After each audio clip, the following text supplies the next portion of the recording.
जय मल्हार. सध्याची महाराष्ट्रातली परिस्थिती पाहता शालेय जीवनातली एक गोष्ट मला सांगायची आहे. एक शेतकरी होता, त्याला 4 मुलं होती. 4ही मुलं नेहमी भांडण-तंडण करायची. शेतकऱ्यांनी 4ही मुलांना समजवण्यासाठी एके दिवशी सकाळी चौघांना एकत्रित बोलवले. 4ही मुलांना एक एक काठी दिली आणि तोडावयास सांगितली. 4ही मुलांनी ती काठी सहजपणे तोडली.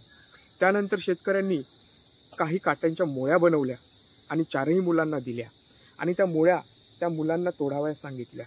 परंतु एकही मुलगा ती मोळी तोडू शकला नाही. त्यानंतर शेतकऱ्याने मुलांना समजावून सांगितलं की एकीचं बळ हे फार मोठं असतं, म्हणून तुम्ही एकत्रित राहणं गरजेचं आहे. आणि या गोष्टीतून तुम्ही काय बोध घेतला हे कमेंटमध्ये जरूर कळवा. जय मल्हार, जय अहिल्यादेवी.